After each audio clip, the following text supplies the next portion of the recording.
एक दिन मुझे प्रधानमंत्री जी का फ़ोन आता है कि जयराम कैसे हो। मैं कहा ठीक हूँ जी। मैंने आज काम के लिए फ़ोन किया है। तो मैं सोचने लगा कि प्रधानमंत्री जी हमसे काम की बात कर रहे हैं कि काम के लिए फ़ोन किया है तो क्या। मैंने कहा जी आपका आदेश, आप आदेश करिए। उन्होंने कहा कि आपके यहाँ जो पाँव में पहनने के लिए पूलें बनती हैं वो पूलें मुझे चाहिए। तो मैंने कहा जी पूलें मैं भेजता हूँ, क्योंकि हमारे पहाड़ में पूलें बनती हैं। और साथ में उन्होंने एक बात का जिक्र किया कि मैं गया था, मंदिर में गया था काशी। वहाँ सर्दी के मौसम में जो पुजारी होते हैं पूजा के लिए बहुत सुबह उनको जाना होता है, शाम को भी पूजा होती है। तो मंदिर के अंदर जूते नहीं ले जा सकते हैं, चप्पल नहीं ले जा सकते हैं। और ऐसा बताया गया मुझे कि पूलें पहन करके उसमें जा सकते हैं कि उनको शुद्ध माना जाता है। तो इस दृष्टि से अगर हम उनको कुछ पूलें देना चाहें तो वो मुझे लगता है कि वो अच्छा रहेगा। तो मैंने कहा जी मैं भेजता हूँ, लेकिन एक बात सुन लीजिए कि जो पूलें आप भेजेंगे उसका मुझे बिल भेजना है। मैंने कहा जी क्या बात कर रहे हैं आप। नहीं बोलता, मैं कह रहा हूँ ये मेरा आदेश है, बिल चाहिए मुझे और मैं अपने अकाउंट से पैसा ट्रांसफ़र करूँगा उनके अकाउंट में।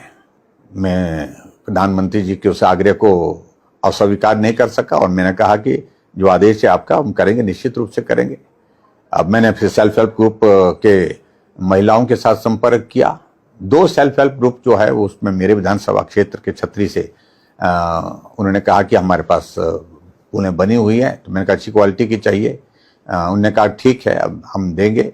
उनने वो पूलें दी और जो पूलें दी तो उनको मैंने दिल्ली पहुंचाने की व्यवस्था की और दिल्ली से पीएमओ में पहुंचाने की व्यवस्था की। और मैं यही सोचने लगा कि पूलें वहां पर भेजूं, बिल नहीं भेजूं। मैंने पूलें भेजी, बिल नहीं भेजा।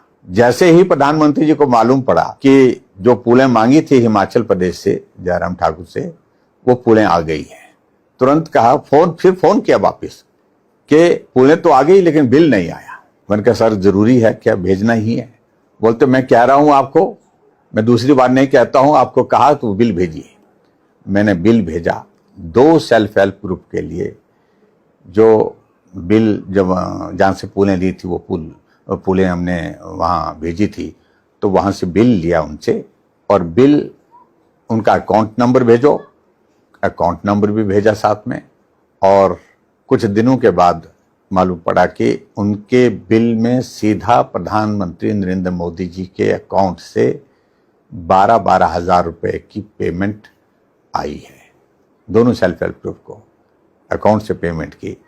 और मैं सचमुच में बहुत भावुक भी हुआ कि प्रधानमंत्री जी एक छोटा सा काम, लेकिन उसके बावजूद उन्होंने इस काम को किस प्रकार से करने के लिए कहा, एक बहुत बड़ा एक संदेश अपने आप में है। और सबसे बड़ी बात यह है कि उन पुजारियों के पूजा के समय जो नंगे पांव चलना, सर्दी के मौसम में चलना, पांव ठंड में जो है उनको परेशानी होती है, उस पीड़ा को समझना, ये एक अपने आप में भी एक संवेदनशील व्यक्ति ही समझ सकता है। ऐसी बहुत छोटी छोटी बातों को लेकर के प्रधानमंत्री जी हमेशा बात करते थे, हमेशा हमको प्रेरणा देते थे। हमें सौभाग्य है हमारा कि उनके साथ नज़दीक होकर के काम करने का अवसर मिला। Your expensive phone is of no use. Let me explain. Despite being a professional creator, I still have to leave my camera behind and rely on my phone to create content. And your phone's audio quality is just garbage. But not anymore, because this lapel mic from Mobila is the solution to your perfect audio. So it comes with 2 transmitter and 1 receiver in this small pouch, which is very easy to carry around. So it lasts up to 10 hours and has long range up to 20 meters.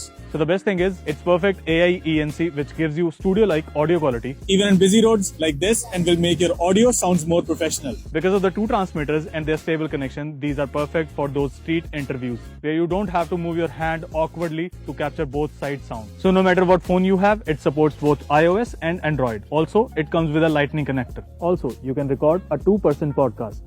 Isn't this amazing? And the cherry on the top, it also supports your professional camera. So go and grab this amazing mic from the nearest Mobila store. Or you can buy it from the official Mobila website. Details are in the caption.